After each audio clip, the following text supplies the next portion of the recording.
అది సికింద్రాబాద్ గాంధీ ఆసుపత్రి. ఎక్కడో వ్యక్తి చిన్నపిల్లలు ఆడుకునే టాయ్ బైక్ మీద తిరుగుతున్నాడు. అందరికీ చూడడానికి ఆశ్చర్యంగా ఉన్న ఆసుపత్రిలో అధ్వాన పరిస్థితులకు ఈ దృశ్యం అద్దం పడుతోంది. కాళ్ళు చచ్చుబడిపోయిన ఈ వ్యక్తి వారం రోజులుగా ఆసుపత్రి చికిత్స కోసం వస్తున్నాడు. కానీ నడవలేని ఇతనికి ఆసుపత్రిలో కనీసం వీల్ చైర్ కూడా దక్కలేదు. ఆసుపత్రిలో వీల్ చైర్ ఉన్న సిబ్బందికి డబ్బులు ఇస్తే కానీ అవి దక్కే అవకాశం లేదు. ఈ పరిస్థితికి నిరసనే ఆ టాయ్ బైక్. గాంధీ ఆసుపత్రిలో ఈ దారుణమైన పరిస్థితిపై ఎన్టీవీ స్పెషల్ రిపోర్ట్.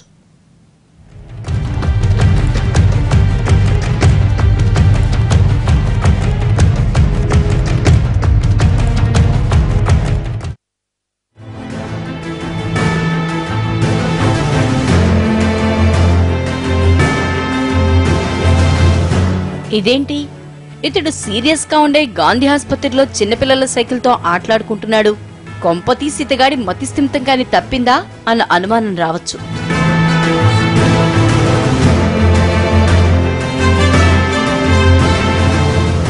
మతిస్థిమితం లేంది ఇతగాడికి కాదు, ఇక్కడి సిబ్బందికి. ఇక్కడి వాళ్లకు డబ్బు పిచ్చి పట్టబట్టే రాజుకు కాళ్ళు చేతులు చచ్చుపడి కూడా పిల్లల సైకిళ్ల మీద తిరగాల్సిన దుస్థితి. హైదరాబాద్ బేగంపేటకు చెందిన రాజు ఎలక్ట్రీషియన్. ప్రమాదంలో కాళ్లు చచ్చుపడిపోయాయి. నడవలేని స్థితి. వైద్యం కోసం సికింద్రాబాద్ గాంధీ ఆసుపత్రికి వచ్చాడు. దానికి ఇతడి పిల్లలాటలకు కారణమేంటి అని అడగచ్చు. ఇప్పటికీ అందరూ తెలుసుకోవాల్సిందేంటంటే పిల్లలాటలు ఇతడివి కావు. ఇంటికి నేను సైన్ పెట్టి తీసుకొచ్చిన సార్, నా జిమ్మదారి మీద తీసుకొచ్చిన. ఉంటే ఉండని పోతే మనం ఏం చేస్తాం, మా అదృష్టం ఇంత ఉందని తీసుకొచ్చినాం సార్. నిన్న గాంధీకి వెళ్తే అక్కడికి వెళ్ళే వారికి ఒకసారి ఇంతకుముందు వెళ్ళే వారికి ఏమన్నారు, ఈ టైం అయిందమ్మా 12:30 అవుతుందని అంటే మరి అక్కడ చేరి ఇవ్వట్లేదు సార్. మాకు అవన్నీ ఏం చెప్పదు, మీకు బేగంపేట కదా దగ్గర అయితే అంటే ఇక్కడ ట్రాఫిక్ జామ్ ఫుల్ ఉంటుంది సార్. ఈ మినిస్టర్ రోజు నుంచి వెళ్దామంటే ప్యారడైస్ కాడ నుంచి బంద్ చేశారు. మళ్ళీ ప్యారడైస్ నుంచి మొత్తం ఉప్పల్ రింగ్ రోడ్ నుంచి దాటి వెళ్ళాలి సార్. మేము ఆటోలో వెళ్ళడానికి 150 అయిపోతుంది సార్ మాకు. ఒక్కసారి మీరు హాస్పిటల్ వెళ్ళాలి అంటే మొత్తంగా డబ్బులు ఇవ్వకుంటే వీల్ చైర్ ఇవ్వరిక్కడ. 100 లేందే ఈ భాగ్యం దక్కదు. 100 నోటు చూపితేనే వీల్ చైర్ లో కూర్చునే అవకాశం, లేదంటే లేదు. ఇలా ప్రతిసారి ఆసుపత్రికి వచ్చినప్పుడు 100 రూపాయలు ఇచ్చుకోలేని ఆర్థిక దుస్థితి. గతంలో చికిత్స చేయించుకుని ఇంటికెళ్లిన వ్యక్తి మళ్లీ తిరిగి ఆసుపత్రికి వచ్చాడు. గత అనుభవం గుర్తుకొచ్చింది. చేతిలో డబ్బు లేదంటే ఇక్కడ కనీసం వీల్ చైర్ దక్కదు. ఈ మాత్రం డబ్బులిచ్చుకునే స్తోమత లేదు. దీంతో ఇదిగో ఇలా చిన్నపిల్లలు ఆడుకునే టాయ్ బైక్ తో ఆసుపత్రికి వచ్చాడు. డబ్బులు ఆడతారు, మాకు ఇచ్చే కెపాసిటీ లేవు. ఇచ్చే కెపాసిటీ లేదు సార్. అందుకు కూడా పిల్లలు స్కూటర్ తీసుకుని పోయినా. తప్పేముంది సార్? అలా నాకు కాళ్ళు లేవు, నడవనికి రాదు. నడవడానికి కోసం నేను బాబుగా నడుచుకుంటూ పోయి చూపించుకుంటుండే. నడవనికి రాదు. ఏం చేయాలి? వీచర్ ఎక్కువ వీచర్కి పైసరి అని నడతారు. మా దగ్గర డబ్బులు లేవు. మళ్ళీ ఏడికెళ్ళి తెచ్చుకొని ఇస్తాం మేము. అందుకోసం మా భార్యకి నేను చెప్పినా స్కూటర్ తీసుకొని పోదాం, డబ్బులు ఆడతారు కదా గవర్నమెంట్కి ఎందుకు ఇస్తుంది డబ్బులు. స్కూటర్ మేము పోయినాము సార్. కాళ్లు చచ్చుబడి తినేందుకు తిండి లేక అల్లాడడం వల్లే కదా ప్రభుత్వ ఆసుపత్రులకు వస్తోంది. అలాంటిది వీల్ చైర్ కి డబ్బులు కావాలంటే ఎలా? అది కూడా వచ్చిన ప్రతిసారి 100 అంటే సాధ్యమేనా అన్నది రాజు ఆవేదన. రాజు టాయ్ బైక్ తో పడుతున్న పాటలు అందరినీ ఆకర్షించాయి. అంతేకాదు నేషనల్ లెవెల్లో వార్తగా మారింది. డబ్బు లేకుంటే మనిషికి విలువ లేదంటూ రాజు టాయ్ బైక్ దృశ్యాలు దేశవ్యాప్తంగా ప్రసారమయ్యాయి. ఇక్కడి దారిద్ర్యం ఎక్కడెక్కడికో తెలిసిపోయింది. సిబ్బంది చేతివాటం ప్రపంచమంతా పాకిపోయింది. దీంతో రాజుకు హుటాహుటిన వీల్ చైర్ ఇచ్చారు సిబ్బంది. 100 రూపాయలు అవసరం లేకుండానే ఇతడికి కావాల్సిన ఏర్పాట్లు చేసింది గాంధీ. रुपए लगाकर वो उन्होंने अपना मकान बनाया. जिस व्यक्ति का बाथरूम भी बुलेट प्रूफ हो, उसके बारे में क्या कहा जाए. व्हील चेयर खरीदने के लिए तेलंगाना की सरकार के पास पैसे नहीं है. शर्म आनी चाहिए केसीआर साहब आपको. ఇందులో తన తప్పేం లేదంటాడు రాజు. ఏదో ఒక ఆల్టర్నేటివ్ చూసుకోవాలి కాబట్టి తాను టాయ్ బైక్ వాడానని అంటున్నాడు. తెలిసి చేసినా తెలియక చేసినా రాజు అతడి టాయ్ బైక్ స్టోరీ దేశమంతా తెలిసిపోయింది. గాంధీ ఆసుపత్రిలో సిబ్బంది చేతివాటమేంటో స్పష్టమైంది. మరి రాజుకు వీల్ చైర్ ని ఏర్పాటు చేయటంతో ఇది ఆగుతుందా? రాజు లాంటి వాళ్లను పీకు తింటున్న సిబ్బంది ఎవరో గుర్తించి చర్యలు తీసుకుంటారా? తేలాల్సి ఉంది. రాజుకు 4 పిల్లలు. ప్రమాదవశాత్తు కాళ్లు చచ్చుబడిపోవడంతో ఇతడు ఒక పిల్లాడిలా మారిపోయాడు. ప్రతిదానికి ఎన్నో అవస్థలు. పరిగెట్టి సంపాదించే కాళ్లు కాస్త కూలబడ్డంతో మరెన్నో ఆర్థిక ఇబ్బందులు. ఈ పరిస్థితుల్లో ఈ కుటుంబానికి 100 రూపాయలు ఎంత కష్టమో తెలుసుకోవచ్చు. రాజు కుటుంబ స్థితిగతులపై అతడి మాటల్లోనే విందాం. హాస్పిటల్లో గేట్ లోపలికి వెళ్ళాలంటే లంచం, అక్కడ స్ట్రెచర్ కావాలి అన్నా బెడ్ కావాలి అన్నా లంచం. తీరా లోపలికి వెళ్ళి ట్రీట్మెంట్ చేసుకోవాలంటే డాక్టర్ దగ్గరికి వెళ్లే ముందే ఒక 10 మందికి 100 రూపాయలు ఇస్తూ వెళ్తే కానీ అడ్మిషన్ దొరికినటువంటి పరిస్థితి. ఇవేవో కొన్ని సినిమాలో డైలాగ్స్లా వినిపించినప్పటికీ, టాగూర్లో చిరంజీవి చెప్పినప్పటికీ అవే నిజమయ్యాయి. మొన్న చెస్ట్ హాస్పిటల్లో జరిగినటువంటి ఇన్సిడెంట్ మర్చిపోకన్నా ముందే ఈరోజు గాంధీ హాస్పిటల్లో ప్రస్తుతం మనం చూసినటువంటి ఈ పేషెంట్ పేరు రాజు. తను 6 నెలల క్రితం ఒక ఎలక్ట్రికల్ షాక్ గురైనటువంటి టైంలో కింద పడి తలకు గాయమైంది. ఆ తర్వాత నుంచి గాంధీ హాస్పిటల్లో జాయిన్ అప్పటికీ ఆయనకు ఏ విధమైనటువంటి ట్రీట్మెంట్ అందించారో మనం చూసుకోవచ్చు. తనకు చేసినటువంటి డ్రెస్సింగ్ కూడా ఎంత దారుణమైనటువంటి పరిస్థితిలో ఉందో చూసుకోవచ్చు. పేరుకే గాంధీ అనే హాస్పిటల్ పెట్టుకున్నారు, కానీ అక్కడికి వెళ్తే ప్రతి పేషెంట్ హే గాంధీ అని చెప్పేసి ఏడవాల్సినటువంటి పరిస్థితి కల్పిస్తుంది. ఇప్పటికే గాంధీ హాస్పిటల్పై ఎన్నో కథనాలు కూడా మనం ఎన్టీవీలో ప్రసారం చేసి చూసాం. ఈరోజు రాజుకు సంబంధించినటువంటి ఘటనకు కూడా ఈరోజు అన్ని ఛానల్స్లో టెలికాస్ట్ అవుతే కానీ ప్రభుత్వాలు దిగిరానటువంటి పరిస్థితి కల్పించింది. ఈ రాజు అక్కడ హాస్పిటల్ లోపలికి వెళ్ళాలంటే లంచం అడిగారు. అక్కడ ఈయన 2 కాళ్ళు చచ్చిపడిపోయి నడవలేని స్థితిలో ఉన్నాడు. మరి ఆయన హాస్పిటల్ లోపలికి వెళ్ళాలంటే స్ట్రెచర్ కావాలి, వీల్ చైర్ కావాలి అన్నా కూడా లంచం అడిగారని చెప్తున్నారు. అందులో 6th ఫ్లోర్కి వెళ్ళి ట్రీట్మెంట్ తీసుకోవాల్సినటువంటి రాజుకు అడుగడుగునా నరకయాతనే కనిపించింది. అమ్మ, మీరు అసలు గాంధీ హాస్పిటల్కి ఎప్పటి నుంచి వెళ్తా ఉన్నారు? అక్కడ ఎలాంటి పరిస్థితి మీకు ఎదురవుతుంది? సార్ కింద 6th ఫ్లోర్ నుంచి కిందికి రావాలంటేనే చాలా ప్రాబ్లం సార్. దిగేటప్పుడు ఎలాగైనా దిగుతాం, కానీ ఎక్కేటప్పుడు చాలా ప్రాబ్లం అవుతుంది. అందులో చాలా ప్రాబ్లం అవుతుంది. ఎందుకంటే ఇతను చూసుకోవడం కాబట్టి బల్స్వర్డ్ వార్డులో compulsory attend. Gandhi hospital DMHO Ramani మాట్లాడుతున్నారు. ఆవిడేమంటున్నారో విందాం. అందరికీ చాలా బాధాకరంగా ఉంది. సుబోధ్ అని నా కుడివైపు ఉన్నారు, ఈయన ప్లాస్టిక్ సర్జరీ ప్రొఫెసరు. ఆయన దగ్గరికి నిన్న 11 గంటల దరిదాపుల్లో ఆయన వచ్చారు. 1st ఫ్లోర్కి వీల్ చైర్లో వచ్చారు. మరి వీల్ చైర్ ఎక్కడి నుంచి వచ్చింది? ఆయనకి వీల్ చైర్ మేము ఇవ్వకపోతే వీల్ చైర్లో వచ్చారు.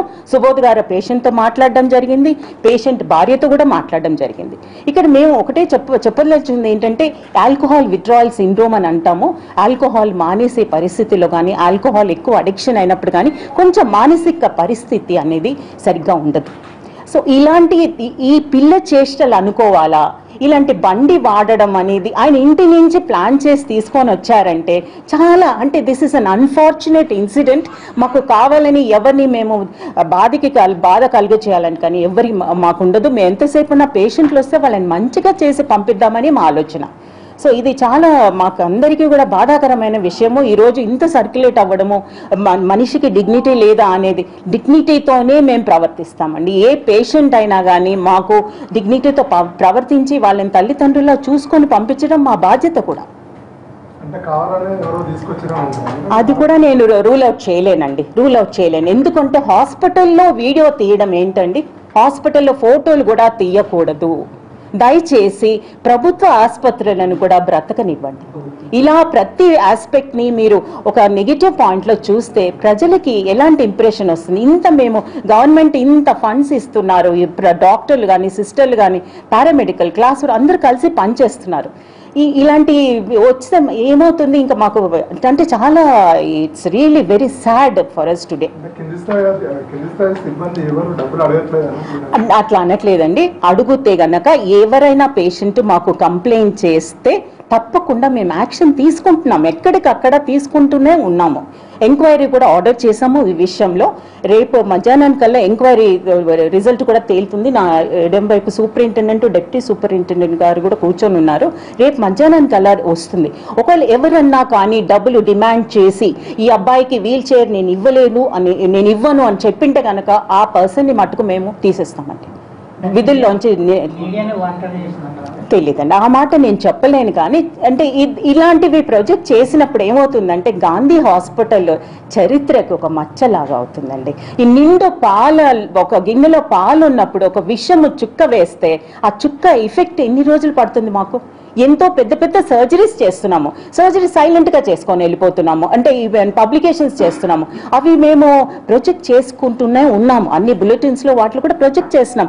ఇలాంటి ఇన్సిడెంట్స్, ఒక మనిషి మానసిక స్థితి బాగలేని మనిషి ఒక ఆట వస్తువు తీసుకొని వచ్చి దాని మీద అతను రావడం చూసి దాన్ని ఒక ఫోటో తీసి దాన్ని వీడియో తీసి సెల్ ఫోన్తో వీడియో తీశారండి. అది వైరల్ అయిపోయింది.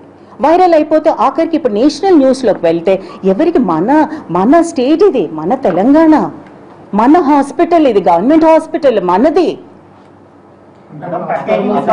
ఓకే మేడం, వాళ్ళ భార్య ఎందుకు చెప్తుంది అతను డబ్బులు అడిగారని చెప్పేసి? అతని పరిస్థితి బాగాలేదు. ఓకే, వాళ్ళ భార్య వాళ్ళ కుటుంబ సభ్యులు ఎందుకు చెప్తున్నారు? భార్య కుటుంబ సభ్యులు కనుక ఎవరైనా డబ్బులు అడిగారని చెప్తే తప్పనిసరిగా ఆ డబ్బులు ఎవరైతే అడిగారో మేము కావాలంటే ఐడెంటిఫికేషన్ కూడా తీసుకొని వాళ్ళ మీద యాక్షన్ తీసుకోవడానికి మేము రెడీగా ఉన్నామండి. ఎవరిని కూడా మేము వదలదలుచుకోలేదు. సోమవారం యాక్చువల్గా అన్ని హాస్పిటల్స్లో కూడా క్లాస్ 4 ఎంప్లాయీస్ అందరికీ కూడా ఒక మీటింగ్ పెట్టి అన్ని hospital superintendents they are addressing, వాళ్ళతో మాట్లాడబోతున్నారు. అన్ని హాస్పిటల్స్లో జీతాలు, ప్రభుత్వం మనకి ఇంత మంచి జీతాలు ఇచ్చేటప్పుడు ఎవరినన్నా పైసలు అడుక్కునే పరిస్థితి ఎందుకు రావాలి అని చాలా స్ట్రిక్ట్ యాక్షన్ తీసుకోబోతున్నాం. వాళ్ళని సస్పెండ్ కాదు, అక్కడి నుంచి ఆ ఉద్యోగాల నుంచి తొలగించే ప్రయత్నాలు కూడా జరుగుతున్నాయి. మేడం ఇప్పుడు జరిగిందంతా ట్రీట్మెంట్ బాగా చేయలేదు కాదు మేడం, ఇంటెన్స్ రావడం. Welcome back. రాజుకు 4 పిల్లలు. ప్రమాదవశాత్తు కాళ్లు చచ్చుబడిపోవడంతో ఇతడు కూడా ఒక పిల్లాడిగా మారిపోయాడు. ప్రతిదానికి ఎన్నో అవస్థలు. పరిగెట్టి సంపాదించే కాళ్లు కాస్త కూలబడ్డంతో మరెన్నో ఆర్థిక ఇబ్బందులు. ఈ పరిస్థితుల్లో ఈ కుటుంబానికి 100 రూపాయలు ఎంత కష్టమో తెలుసుకోవచ్చు. రాజు కుటుంబ స్థితిగతులపై అతని మాటల్లోనే విందాం. చాలా ప్రాబ్లం సార్. దిగేటప్పుడు ఎలాగైనా దిగుతాం కానీ ఎక్కేటప్పుడు చాలా ప్రాబ్లం అవుతుంది. అందులో చాలా ప్రాబ్లం అవుతుంది. ఎందుకంటే ఇతను చూసుకోవడం కాబట్టి బస్వర్డ్ వార్డులో కంపల్సరీ అటెండ్ ఉండాలి ఎవరైనా ఒకరు. ఈయన తరపు నుంచి ఎవరు లేరు, వీళ్ళ మమ్మీ లేదు, వీళ్ళ డాడీ లేడు, వీళ్ళ అక్క చెల్లెలు ఎవరు లేని ఒక్కదానే చూసుకోవాలి. ఇక్కడ పిల్లల్ని వదిలేసిపోదామంటే పిల్లలు ఇంట్లో ఉంటారు. వీళ్ళని కూడా వదిలేసి నేను ఆ గాంధీ హాస్పిటల్లోనే ఉన్నాను. అయినా కూడా వాళ్ళకి ఇన్ని రోజులు ఉన్నా కూడా వాళ్ళు సర్జరీ చేయలేదు, ఏం చేయలేదు. ఒక ఓన్లీ బ్లడ్ కోసం సార్. ఎన్ని బ్లడ్ వేస్ట్ అయిపోతాయి, చాలామంది ఇచ్చిపోతారు. అంతమంది డొనేషన్ ఇస్తారు. ఒక 2 ప్యాకెట్స్ ఎక్కించి వెంటనే ఆపరేషన్ చేసేస్తే అయిపోతుండే కదా సార్. ఇప్పుడు వరకు కాలు వచ్చేస్తున్నాయి. మేము ఎన్ని రోజుల నుంచి తిరుగుతున్నామంటే మా కష్టం అంతా ఏది అయిపోయింది సార్. రోడ్డు మీద వెళ్ళే పరిస్థితి వస్తుంది మాకు. అసలు మేము ఉండాలా చచ్చిపోవాలా మాకు అర్థం అవుతలేదు సార్. గాంధీకి వెళ్ళాలంటే భయం వేస్తుంది. గాంధీ హాస్పిటల్లో ఎట్లా బిహేవ్ చేసేవాళ్ళు? వాళ్ళు స్ట్రెచర్ కావాలన్నా లేకపోతే లోపలికి తీసుకెళ్ళాలన్నా ఎవరైనా అటెండర్స్ వచ్చేవాళ్ళ తీసుకెళ్ళాలి? ఎవరు రాదు సార్. డబ్బులు అడిగేవాళ్ళు? డబ్బుల కోసమే. ప్రతిదీ డాక్టర్ ఫీజు ఒకటే లేదు సార్, బెడ్ ఖర్చు ఒకటి లేదు, కానీ మిగిలిన అన్ని డబ్బులే సార్. ప్రతి ఒక్క వస్తువు కొనుక్కోవాలన్నా డబ్బులతోనే కొనుక్కోవాలి. మధ్యలో పెట్టారు సార్ ఆ వాటర్స్ కూడా. మధ్యలో వాటర్ కూడా లేకుండా కిందకు వచ్చి వాటర్ తీసుకోవాలి మేము. వర్షం వస్తుంటే టాబ్లెట్స్ కిందకి వచ్చి తీసుకోవాలి. చాలా అంటే చాలా నరకం చూసినాం సార్ మేము. ఎట్లా నడుస్తుంది ఫ్యామిలీ అసలు? కంప్లీట్ రాజు ఇంటికే పరిమితం అయిపోయిండు. ఇంటికి నేను సైన్ పెట్టి తీసుకొచ్చిన సార్, నా జిమ్మదారి మీద తీసుకొచ్చిన. ఉంటే ఉండని పోతే మనం ఏం చేస్తాం, మా అదృష్టం ఎంత ఉందని తీసుకొచ్చినాం సార్. నిన్న గాంధీకి వెళ్తే అక్కడికి వెళ్ళే వారికి ఒకసారి ఇంతకుముందు వెళ్ళే వారికి ఏమన్నారు, ఈ టైం అయిందమ్మా 12:30 అవుతుందని అంటే మరి అక్కడ చేరి ఇవ్వట్లేదు సార్. మాకు అవన్నీ ఏం చెప్పదు, మీకు బేగంపేట కదా దగ్గర అయితే అంటే ఇక్కడ ట్రాఫిక్ జామ్ ఫుల్ ఉంటుంది సార్. ఈ మినిస్టర్ రోజు నుంచి వెళ్దామంటే ప్యారడైస్ కాడ నుంచి బంద్ చేశారు. మళ్ళీ ప్యారడైస్ నుంచి మొత్తం ఉప్పల్ రింగ్ రోడ్ నుంచి దాటి వెళ్ళాలి సార్. మేము ఆటోలో వెళ్ళడానికి 150 అయిపోతుంది సార్ మాకు. ఒక్కసారి మీరు హాస్పిటల్ వెళ్ళాలి అంటే మొత్తంగా అంత 1000 రూపీస్ దాకా 1000-2000 పెట్టుకోవాలి సార్. 15 డేస్లో 2000 పెట్టుకొని వెళ్తేనే అందులో ఏదన్నా జ్యూస్ తాగాలన్నా ఇది తాగాలన్నా 40 రూపీస్. 10 రూపీస్కి ఏం వచ్చేటివి ఏం లేదు, కానీ చాయ్ ఒకటి వస్తే 10 రూపీస్కి. మిగిలినవి అన్నీ మన డబ్బులు పెట్టుకొని కొనుక్కోవాలి. అట్లుంది సార్ అక్కడ పరిస్థితి. రాజు అన్న, ఈరోజు మీ పిల్లలు ఆడుకునే స్కూటర్ పైన హాస్పిటల్కి వెళ్ళాల్సిన పరిస్థితి ఎందుకు వచ్చింది? ఏం చేస్తారు, ఆడ డబ్బులు ఆడతారు. మాకు ఇచ్చే కెపాసిటీ లేవు, ఇచ్చే కెపాసిటీ లేదు సార్. అందుకు కూడా పిల్లలు స్కూటర్ తీసుకుని పోయినా తప్పేముంది సార్. అలా నాకు కాళ్ళు లేవు, నడవనికే రాదు. నడవని కోసం నేను బాబుగా నడుచుకుంటూ పోయి చూపించుకుంటుండే. నడవనికే రాదు. ఏం చేయాలి, వీచర్ ఇవ్వకపోయి వీచర్కి పైసరి అని నడతారు. మా దగ్గర డబ్బులు లేవు, మళ్ళీ ఏడుకెళ్ళి తెచ్చుకొని ఇస్తాం మేము. అందుకోసం మా భార్యకి నేను చెప్పినా స్కూటర్ తీసుకొని పోదాం, డబ్బులు ఆడతారు కదా గవర్నమెంట్కి ఎందుకు ఇస్తారు డబ్బులు. స్కూటర్ మేము పోయినాము సార్. నిన్ననే పోయినా హాస్పిటల్కి. 4 లక్షల బాటిల్ 4 శిక్షలు 4 బెడ్ ప్యాకెట్లు కావాలని చెప్పి 4 డాక్టరే చెప్పింది డైరెక్ట్ 4 బెడ్ ప్యాకెట్ ఆపరేషన్ చేస్తా అని చెప్పి. లేకపోతే చేయాలంట. ఇక పర్మనెంట్ ఎట్లా ఉంటే ఇక పురుగులు పడితే ఇక నా పని గోవింద గోవింద గోవింద గోవింద అయిపోతుంది. ఏం చేయాలి? కింది స్థాయి అటెండర్లు అట్లా ఉన్నారా? డాక్టర్స్ కూడా డాక్టర్స్ అయినా డైరెక్ట్ 4 బాటిల్ రక్తం కావాలని డైరెక్ట్ రక్తం నిన్న సార్ వాళ్ళు మీడియా వాళ్ళు తీశారు కాబట్టి తీసారు కాబట్టి ఇచ్చారు. 4-5 ప్యాకెట్స్ బ్లడ్ కావాలి డొనేషన్ చేస్తే మేము ఆపరేషన్ చేయగలుగుతాం. ఇట్లానే ఉన్నాడు. డ్రెస్సింగ్ 2 రోజులకు ఒకసారి చేస్తాడు. ఆ ముసలాయన అప్పుడు ఉన్నాడు, 2 రోజుల తర్వాత చేస్తాడు. పైసలు తీసుకోడు ఆయన. డ్రెస్సింగ్ 2 రోజుల తర్వాత చేస్తాడు ఆయన. మిగిలినంత పైసలతో బయట తినాలా, తాగాల నీళ్ళు అన్ని బయటికి వెళ్ళి తెచ్చుకోవాలి. వాళ్ళైతే గవర్నమెంట్కి ఖాళీ పేరుకే ఉంది, అది ఫుడ్ పెడతారు అంతే. అలా ఫుడ్లో వంకాయ కూర అది కలిసి ఉంటుంది. వంకాయ కూర నాకు వాడదు, కూజీలీ అవుతుంది. వంకాయ కూర నేను తింటే సాంబార్ గింబర్ ఉంటుంది, తింటా. దాని తప్ప మరి సిమ్ వస్తువులు తినొద్దు, సిమ్ పడుతుంది కదా సార్. ఏం చేయాలి? ఇప్పుడు చూసిగా మీరు ఎట్లా ఉంటుంది. ఎప్పటి నుంచి చేస్తా 100 రోజులు అవుతుంది. 100 రోజులు ఇదే మాట అంటారు, చేస్తా అంటారు. పొద్దున 9 గంటలకు వస్తారు, వెళ్ళిపోతారు. అదే ఉంది డ్యూటీ. ఆడికి పోయినాక అదే ఉంటుంది. మళ్ళీ షార్ట్ హాస్పిటల్ పోయినాక అదే ఉంటుంది. పట్టించుకోరు, మనిషి చచ్చిపోయిన దాకా పట్టించుకోరు. ఇది గవర్నమెంట్కి ఏం చెప్పాలో అర్థమవుతుంది. ప్రస్తుతం ఈ బాబు ఆడుకుంటున్నటువంటి స్కూటర్ ఏదైతుందో దీన్ని తీసుకొని ఈరోజు రాజు హాస్పిటల్కి వెళ్ళాడు తన భార్య సహాయంతో. దీనిపై రాజు కూర్చొని హాస్పిటల్కి వెళ్ళారు. ఎందుకంటే అక్కడ స్ట్రెచ్చర్ ఇవ్వాలి అన్నా లేకపోతే వీల్ చైర్ ఇవ్వాలన్నా కూడా లంచం అడుగుతున్నటువంటి టైంలో వాళ్ళు ఇవ్వలేనటువంటి దుస్థితి కారణంగా వీళ్ళు ఈ స్కూటర్ పైన వెళ్ళారు. అక్కడే ఉన్నటువంటి సాటి పేషెంట్స్ అసలు మీరు ఈ విధంగా ఎలా వచ్చారు, ఈ స్కూటర్ ఎందుకు తీసుకొచ్చారు అని చెప్పి స్పందించి వాళ్ళు సోషల్ మీడియాలో ఈ వీడియోను పోస్ట్ చేయడం, ఆ తర్వాత ఎన్టీవీ దీనికి సంబంధించినటువంటి న్యూస్ వేయడంతో ఈరోజు బయటకు వచ్చింది. ఆ తర్వాత తెలంగాణ ప్రభుత్వం కూడా స్పందించి అసలు రాజుకు పూర్తి స్థాయిలో వైద్యం అందించాలి, ఇంతటి పరిస్థితి కారణమైనటువంటి వాళ్ళపై చర్యలు తీసుకోవాలని కూడా హెచ్చరించింది. మరి ఇంత దయనీయంగా ఉన్నటువంటి రాజు పరిస్థితిని ఆదుకోవాలి అని చెప్పి మనం కూడా కోరుకుందాం. కెమెరామెన్ రాజ్ కుమార్తో రవికుమార్, ఎన్టీవీ, హైదరాబాద్.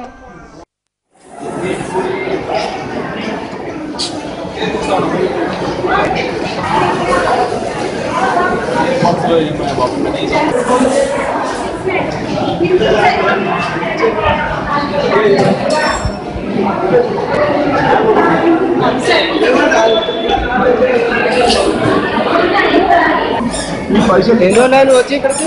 100 రోజులు.